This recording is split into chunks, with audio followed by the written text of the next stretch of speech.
Hello दोस्तों स्वागत है आपका अपने यूट्यूब चैनल शुभम अड्डा एकेडमी में। दोस्तों आज हम लेके आए हैं आपके लिए स्टैटिक जीके, जो कि यूपी पेट, यूपीएसआई और एसएससी जीडी के लिए बहुत ही महत्वपूर्ण है। बाकी जितने भी कम्पिटिटिव एग्ज़ाम हैं उनमें सब एग्ज़ाम के लिए यह स्टैटिक जीके का जो खजाना हम शुरू करने वाले हैं यह बहुत ही महत्वपूर्ण है। तो चलिए वीडियो स्टार्ट करते हैं। सबसे पहले दोस्तों ये देखते हैं, संसद के विधेयकों के बारे में राष्ट्रपति किस प्रकार के निषेधाधिकार का प्रयोग कर सकते हैं। मतलब संसद के विधेयकों के बारे में राष्ट्रपति किस प्रकार के निषेधाधिकार का प्रयोग कर सकते हैं। निलंबन का, जेबी का, सीमित का, कि उपयुक्त सभी का। तो राष्ट्रपति जो होता है, जो संसद में जो विधेयक पारित किया जाता है, जब राष्ट्रपति के पास भेजा जाता है उस पर साइन करने के लिए, तो राष्ट्रपति इन तीनों में से किसी भी विधेयक को वह रोक सकता है, निषेधाधिकार कर सकता है, अर्थात उत्तर होगा उपयुक्त सभी। अगला प्रश्न है, किस देश में अध्यक्ष स्पीकर अपने चुनाव के बाद अपनी पार्टी से सभी प्रकार के संबंध समाप्त कर लेता है? कौन सा ऐसा देश है? जल्दी से उत्तर दीजिए। France, Canada, USA, England. तो इंग्लैंड ऐसा देश है। ठीक है, इंग्लैंड में क्या होता है कि स्पीकर अपना जब अध्यक्ष पद का जब चुनाव होता है तो उसके बाद वह अपनी पार्टी से सभी प्रकार के संबंध को समाप्त कर लेता है। ठीक है, अगला है, चलिए देखते हैं अगला। गांधीवादी अर्थव्यवस्था किस पर बल देती है? राजनीतिक एवं सामाजिक मूल्य पर, समाजवादी एवं आर्थिक मूल्य पर, मानवीय एवं सांस्कृतिक मूल्य पर, आध्यात्मिक एवं धार्मिक मूल्य पर। तो किस पे बल देती है? तो ये देती है गांधीवादी अर्थव्यवस्था मानवीय एवं सांस्कृतिक मूल्य पर। ऑप्शन नंबर सी, मानवीय एवं सांस्कृतिक मूल्य पर ये क्या करती है? बल देती है। ठीक है, अगला प्रश्न है, किस देश का संविधान ऐसा है जो संसदीय तथा राष्ट्रपति प्रणाली की सरकारों का मिश्रण है? जहाँ पे संसदीय प्रणाली भी है और राष्ट्रपति प्रणाली दोनों का जो मिश्रण होता है वह कहाँ पे है? यूएसए में है, जर्मनी में है, फ्रांस में है या ग्रेट ब्रिटेन में है? तो फ्रांस में ऐसा है। ठीक है, फ्रांस में जो है वहाँ के का संविधान ऐसा है जहाँ पर संसदीय तथा राष्ट्रपति प्रणाली दोनों का वहाँ पे क्या होता है? मिश्रण होता है। अगला चलते हैं, अगला है, निम्न में से किस शासक ने सिंचाई तथा लोक निर्माण कार्य पर पर्याप्त धन दिया था? सिंचाई तथा लोक निर्माण कार्य पर पर्याप्त ध्यान किसने दिया था? तो चलिए बताइए जल्दी से। मोहम्मद बिन तुगलक, अलाउद्दीन खिलजी, फिरोज शाह तुगलक, गयासुद्दीन तुगलक। देखिए अलाउद्दीन खिलजी वंश का था, बाकी सब तुगलक वंश के तीन। तो इसमें से कौन होगा? जल्दी से आप बताइए। तो इसमें से हो जाए फिरोज शाह तुगलक। फिरोज शाह तुगलक ने क्या किया था? सिंचाई और लोक निर्माण कार्य पर पर्याप्त ध्यान दिया था। अगला प्रश्न चलिए स्टार्ट करते हैं। क्या है अगला है, इल्बर्ट बिल किसके कार्यकाल के दौरान प्रस्तुत किया गया? कर्जन, मिंटो, लिटन और रिपन। चलिए, इल्बर्ट बिल किसके कार्यकाल में? तो रिपन में। जल्दी जल्दी आंसर दीजिए क्योंकि हमें 25 मिनट में 50 क्वेश्चन खत्म करने हैं। ठीक है, आप जितनी जल्दी आंसर देंगे उतनी जल्दी हम इसको समाप्त करेंगे। ठीक है, कम समय में ज़्यादा क्वेश्चन को हल करने की कोशिश करेंगे। चलिए अगला क्वेश्चन क्या है? अगला क्वेश्चन शुरू करते हैं। वर्ष 1906 में मुस्लिम लीग की स्थापना कहाँ की गई थी? ढाका, कराची, अलीगढ़ की मेरठ? कहाँ की गई थी? जल्दी से बताइए कहाँ की गई थी? तो ढाका कहाँ है? बांग्लादेश। बांग्लादेश में मुस्लिम लीग की स्थापना वर्ष 1906 ईस्वी में की गई थी, ढाका। फिलहाल इस समय वो ढाका है, पहले वो वहाँ पे वो सारे के सारे आप 1906 में जानते ही हैं वो क्या था? भारत का एक हिस्सा था। 1947 में जब भारत आज़ाद हुआ तो बांग्लादेश की राजधानी को ढाका बनाया गया। ठीक है, चलिए आगे चलते हैं। मूलतः चचनामा किस भाषा में लिखा गया? चचनामा किस भाषा में लिखा गया है? तो बताइए चचनामा किस भाषा में लिखा गया? चचनामा लिखा गया अरबी में। किस में? अरबी में लिखा गया है। चचनामा किस में लिखा गया है? तो अरबी में लिखा गया है। ठीक है, चचनामा किस में लिखा गया? तो अरबी में लिखा गया है। गीत गोविंद का लेखक कौन है? जयदेव हैं, नामदेव हैं, शंकर है कि मनिक्कर वसागर हैं? गीत गोविंद किसने लिखा था? चलिए 9वें का उत्तर बताइए। गीत गोविंद को लिखा था जयदेव। किसने लिखा था? जयदेव। अगला प्रश्न है, वर्ष 2004 से 2009 की विदेश व्यापार नीति में किस पर बल दिया गया था?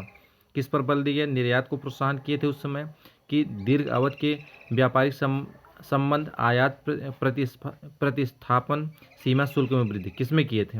तो 10 का आंसर क्या होगा? सी। 10 का आंसर क्या होता है? सी। ठीक है, सी मतलब आयात प्रतिस्थापन किए थे। ठीक है, आयात क्या किए थे? आयात प्रतिस्थापन किए थे। बाजार कब असफल होते हैं? बाजार कब असफल होते हैं? जब वे समस्त उपभोक्ताओं और उत्पादकों के अधिशेष को बराबर कर देते हैं, जब वे समस्त उपभोक्ताओं और उत्पादकों के अधिशेष को बढ़ा देते हैं, जब वे समस्त उपभोक्ताओं और उत्पादकों के अधिशेष को अधिकतम नहीं बना पाते हैं, या जब वो उपभोक्ताओं और उत्पादकों के अधिशेष को अधिकतम बना देते हैं। बताइए, अधिकतम बना देते हैं, कम कर देते हैं, कि बराबर कर देते हैं, कि नहीं बनाते हैं। चलिए इसमें बताइए, बाजार कब असफल होते हैं? 11वें में बाजार कब असफल होते हैं? तो बाजार असफल होते हैं कब? ध्यान से दीजिएगा, बाजार असफल होते हैं, ठीक। इसका आंसर हो जाएगा सी। क्या हो जाएगा इसका आंसर? इसका आंसर हो जाएगा सी, ठीक है। इसका आंसर क्या हो जाएगा? सी हो जाएगा। तो अगला प्रश्न है क्या? अगला चलते हैं, ठीक है। विकास की प्रक्रिया में कृषि की उपेक्षा से क्या होगा? विकास की प्रक्रिया में कृषि की उपेक्षा से क्या होगा? उत्पादन का निचला स्तर, समग्र विकास में गंभीर अवरोध, अपर्याप्त बचत, विदेशी विनिमय की कमी। 12 का क्या हो जाएगा? उत्पादन का निचला स्तर, उत्पादन का निचला स्तर। एकाधिकारी प्रतियोगिता से किसका उत्पादन होता है? निकटवर्ती स्थापन, पूर्ण स्थापन्न, पूरक वस्तुएं, सजाती वस्तुएं। एकाधिकार प्रतियोगिता से किसका उत्पादन होता है? चलिए इसका ए होगा, बी होगा, कि सी होगा, कि डी होगा? इसका होगा आपका आंसर ए। इसका आंसर क्या हो जाएगा? ए, ठीक है। अगला प्रश्न, एक समाजवादी अर्थव्यवस्था कैसी होती है? एक समतावादी अर्थव्यवस्था होती है, एक योजनाबद्ध अर्थव्यवस्था होती है, एक योजना विहीन अर्थव्यवस्था होती है, एक लोकतांत्रिक अर्थव्यवस्था होती है। कैसी अर्थव्यवस्था होती है? तो यह होती है, एक समाजवादी अर्थव्यवस्था कैसी होती है? लोकतांत्रिक अर्थव्यवस्था होती है। कैसी होती है? तो यह एक योजनाबद्ध अर्थव्यवस्था होती है। जो सामाजिक अर्थव्यवस्था होती है वह कैसी होती है? एक योजनाबद्ध अर्थव्यवस्था होती है, ठीक है। अगला है, भारत एक धर्मनिरपेक्ष राज्य है, या निम्न में से किस वाक्यांश में व्यक्त है? सामाजिक न्याय में, व्यक्ति की मर्यादा में, स्थिति की समानता में, आस्था और पूजा की स्वतंत्रता में। चलिए 15 का बताइए। 15 का हो जाएगा डी, आस्था और पूजा की स्वतंत्रता में क्या हुआ है कि भारत एक धर्मनिरपेक्ष राज्य है। धर्मनिरपेक्ष का अर्थ होता है कि भारत सभी धर्मों को बराबर मानेगा, ठीक है, किसी विशेष धर्म को बढ़ावा नहीं देगा। चलिए अगला प्रश्न चलते हैं। अगला प्रश्न क्या है कि अफीम एक पौधे की उपज है जो निम्न में से किससे प्राप्त की जाती है? अफीम का पौधा किससे प्राप्त? जड़ों से प्राप्त किया जाता है। अफीम जो होता है एक पौधे की उपज है। अफीम एक पौधे से प्राप्त किया जाता है, और उस पौधे की किस भाग से प्राप्त किया जाता है अफीम? ध्यान से देखिएगा, किस भाग से प्राप्त किया जाए? जड़ से, तने की छाल से, शुष्कित पत्तियां से, शुष्कित लैक्टेक्स से। चलिए बताइए 16 का।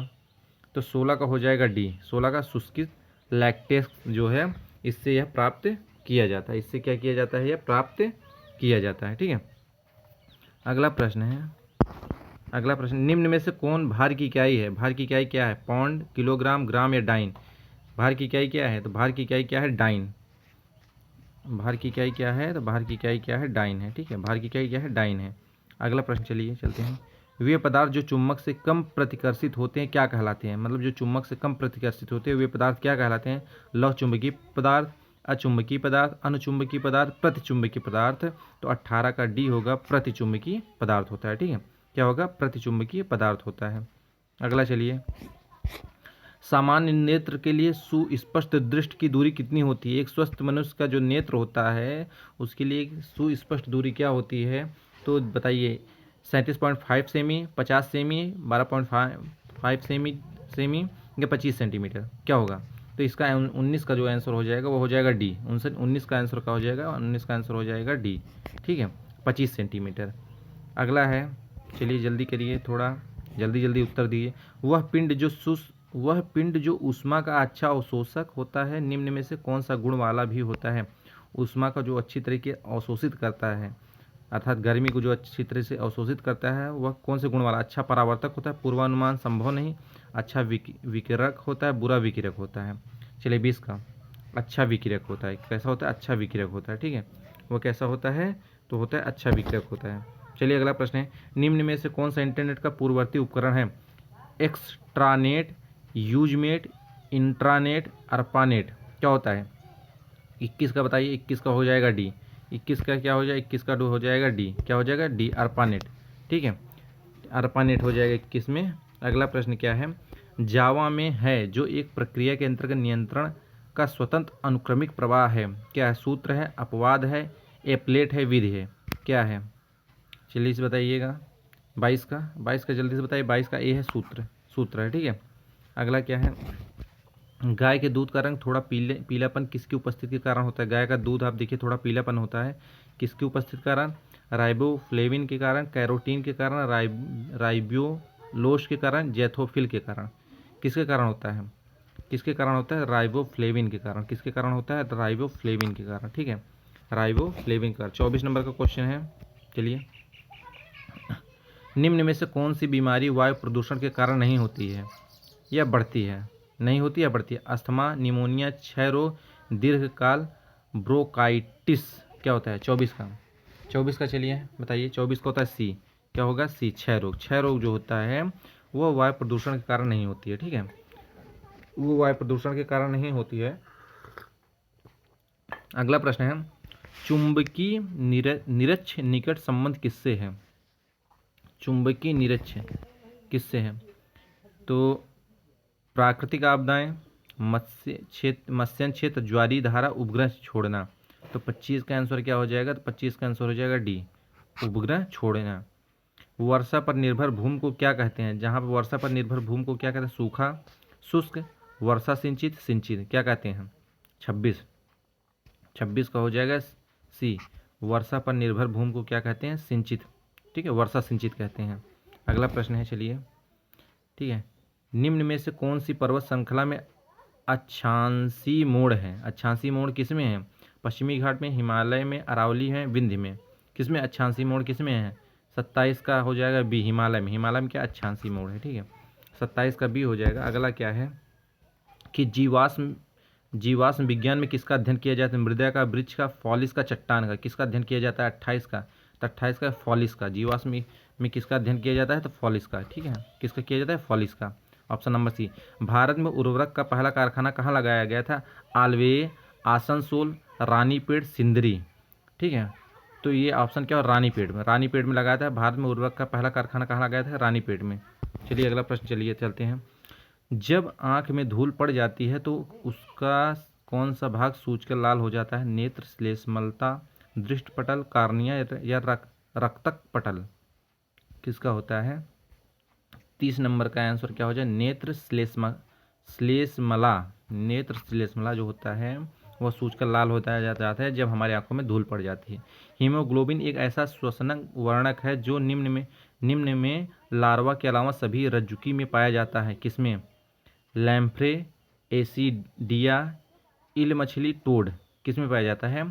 तो 31 का हो जाएगा आपका आंसर क्या हो जाएगा सी, 31 का आंसर सी, इल मछली में पाया जाता है, ठीक है। अगला चलते हैं। इलियम किसका भाग है, श्रोणि मेखला का, छोटी आंत का, अमाशय का, अंश मेखला का। इलियम किसका भाग है, श्रोणि मेखला का, छोटी आंत का, अमाशय का, अंश मेखला का। तो 32 का हो जाएगा आंसर क्या हो जाएगा, 32 का ए, श्रोणि मेखला का। किसका होगा, श्रोणि मेखला का, ठीक है, श्रोणि मेखला का होता है। अगला प्रश्न है क्या है, पत्तियों के वे छिद्र क्या कहलाते हैं जिनमें समय समय पर द्रव जल का रिसाव होता है। जिनमें समय समय पर द्रव जल का रिसाव होता है तो वो क्या कहलाते हैं, तो वो कहलाते हैं हाइडोथोड कहलाते हैं, ठीक है, ये ऑप्शन नंबर सी होता है। अगला प्रश्न है, निम्न में से, चलिए अगला प्रश्न क्या है, अगला प्रश्न है, ठीक है, ध्यान से देखिएगा। निम्न में से किसकी उपस्थिति के कारण कुछ अधिक तैलीय बीज अपने तेल की मात्रा में बिना किसी परिवर्तन के अधिक समय तक भंडारित किए जा सकते हैं। प्रोटीन को किया जा सकता है, कार्बोहाइड्रेट को, प्रतिऑक्सीकारक को, कि वसा को। 34 का सी होता है, प्रतिऑक्सीकारक को हम क्या कर सकते हैं, अधिक समय तक भंडारित कर सकते हैं। सूर्य का निकटतम ग्रह कौन सा है, बुध, बृहस्पति, शुक्र, मंगल। सूर्य का निकटतम ग्रह कौन सा है, तो सूर्य का निकटतम ग्रह जो होता है, आप ध्यान दीजिए, बुध है कि बृहस्पति है कि शुक्र है कि मंगल है, जल्दी बताइए। सूर्य के निकटतम ग्रह कौन से हैं, सूर्य का निकटतम ग्रह जो होता है वह होता है बुध। सबसे निकट ग्रह कौन सा है, बुध होता है, ठीक है। और सबसे दूर का ग्रह वरुण, ठीक है। भारत में सबसे कम जनसंख्या वाला राज्य कौन सा है, भारत में सबसे कम जनसंख्या वाला राज्य आपको पता है, सबसे कम जनसंख्या किस राज्य की है, तो सबसे कम जनसंख्या सिक्किम के। भारत में सबसे कम जनसंख्या वाला राज्य सिक्किम है, ठीक है। क्षेत्रफल की दृष्टि से सबसे छोटा जो होता है वह राज्य गोवा है, ठीक है। और सबसे अधिक जनसंख्या घनत्व तो कहाँ पे है, अरुणाचल प्रदेश में है, ठीक है। अगले चलते हैं। भारत का पहला मुख्य चुनाव आयुक्त कौन था? भारत का पहला मुख्य चुनाव आयुक्त कौन था? 37 का हो जाएगा आपका शिव कुमार सेन। भारत के पहले मुख्य चुनाव आयुक्त कौन थे? शिव कुमार सेन। अगला प्रश्न चलते हैं। भारतीय रेल द्वारा सन 2011 में देश के पहले हरित स्टेशन का उद्घाटन कहाँ किया गया था? 2011 में हरित स्टेशन का उद्घाटन कहाँ किया गया था? तो वो था मनवल। कहाँ किया गया था? मनवल में। अगला प्रश्न है, नवीनतम पुस्तक journey of a nation Indian nation Congress 125 years का लेखक कौन है? ठीक है, कौन है? सुनील शास्त्री, विजय दत्त, आनंद शर्मा, अशोक शर्मा। 39 का चलिए बताइए। सी, आनंद शर्मा। कौन है? आनंद शर्मा है। 40 का, निम्न में से यूरोप का वह पहला देश कौन सा है जिसे पूरा चेहरा ढकने वाले कपड़ों के पहनने पर 2011 में प्रतिबंधित कर दिया गया था? यूरोप का पहला देश कौन सा है? 40 हो जाएगा बी, क्या होता है? फ्रांस होता है। अगला प्रश्न है, निम्न में वर्ष 2010 के दादा साहब फाल्के पुरस्कार के लिए वर्ष 2011 ने किसे चुना गया था? मतलब 2010 का दादा साहब फाल्के किसे दिया गया था 2011 में? ठीक है, 2010 का दादा साहब फाल्के 2011 में किसे दिया था? के बालचंद्रन को दिया गया था। और 2020 का जो दादा साहब फाल्के पुरस्कार है वो रजनीकांत को दिया गया। किसको दिया गया है? रजनीकांत को। ठीक है, तो किसको दिया गया? रजनीकांत को। 2020 का दादा साहब फाल्के पुरस्कार। चलिए अगला देखिए। निम्न में से किसने विंबलडन 2011 की चैंपियनशिप के लिए पुरुष एकल खिताब जीता था? 2011 में किसने जीता था? तो ये जीता था आपका नोवाक जोकोविच। किसने जीता? नोवाक जोकोविच ने जीता था। किसने जीता था? नोवाक जोकोविच ने जीता था। फिलहाल ये क्वेश्चन इतना इंपॉर्टेंट नहीं है। अगला चलिए। निम्न में से किसको रंगाई में स्थापक के तौर पर इस्तेमाल किया जाता है? क्रोमियम लवण, तांबा लवण, एल्युमिनियम लवण, उपयुक्त सभी। किसको किया जाता है? तो उपयुक्त सभी का प्रयोग किया जाता है रंगाई में। ठीक है, अगला प्रश्न है, अर्धचालक पदार्थ कौन से होते हैं? जर्मेनियम तथा कार्बन, प्लेटिनम तथा कार्बन, सिलिकॉन तथा प्लेटिनम, सिलिकॉन तथा जर्मेनियम। कौन होता है अर्धचालक? ठीक है, अर्धचालक कौन होता है? तो अर्धचालक होता है सिलिकॉन तथा जर्मेनियम जो होता है ये अर्धचालक होता है। ठीक है, ये अर्धचालक होता है। खाद्य श्रृंखला किसमें पाई जाती है? समुद्री परितंत्र में, वन परितंत्र में, सरोवर परितंत्र में, ये सभी में खाद्य श्रृंखला किसमें पाई जाती है? तो खाद्य श्रृंखला में सभी में पाई जाती है। किसमें पाई जाती है? सभी में पाई जाती है। पर्यावरण में पौधा घर प्रभाव किसकी वृद्धि के कारण होता है? Ozone, sulphur dioxide, carbon dioxide, carbon monoxide. चलिए 46 का आंसर क्या हो जाएगा? 46 का आंसर सी हो जाएगा। क्या हो जाएगा? सी, कार्बन डाइऑक्साइड। ठीक है, अगला प्रश्न है, निम्न में से कौन सी घटना भूमंडलीय तापन से संबंधित मानी जाती है? ला नीना, नीनो मोंडोकी, दक्षिण दोलन, एल नीनो। ठीक है, कौन सी मानी जाती है? तो मानी नीनो मोंडोकी मानी जाती है। अगर एल नीनो भारत में आता है तो उस समय कहा जाता है कि भारत में सूखा पड़ेगा। नीनो मोंडोकी। ठीक है, निम्न में से कौन से देश में प्राकृतिक गैस भंडार सबसे ज़्यादा हैं? किसमें है? रूस में, सऊदी अरब, ईरान या कतर में? किसमें है? तो सबसे ज़्यादा रूस में है। प्राकृतिक गैस के भंडार सबसे ज़्यादा किसमें है? रूस में है। मैन कैंप पुस्तक किसने लिखी थी? मैन कैंप पुस्तक किसने लिखी थी? तो वो लिखी थी एडोल्फ हिटलर ने। एडोल्फ हिटलर ने क्या किया था? मैन कैंप पुस्तक लिखी। ठीक है, अगला है, भारत में बाघों का सबसे बड़ा अभ्यारण्य कौन सा है? तो भारत में बाघों का सबसे बड़ा अभ्यारण्य नागार्जुन है। और 29 जुलाई को आपको 29 जुलाई को क्या मनाया गया है? बाघ दिवस मनाया गया। 29 जुलाई को बाघ दिवस मनाया गया है। और सबसे ज़्यादा बाघ कहाँ पे हैं? तो वो कहाँ पे हैं? एमपी में है, इसलिए एमपी को टाइगर स्टेट भी कहा जाता है। क्या कहा जाता है? टाइगर स्टेट भी एमपी को कहा जाता है। अगर ये वीडियो आपको अच्छी लगी तो इस वीडियो को लाइक करिए, शेयर करिए, ज़्यादा से ज़्यादा सब्सक्राइब करिए। हमारी कोशिश है कम समय में ज़्यादा से ज़्यादा क्वेश्चनों को करना या प्रैक्टिस करवाना, इसलिए आप इस वीडियो को लाइक करिए, शेयर करिए और हमारे चैनल को सब्सक्राइब करिए। धन्यवाद।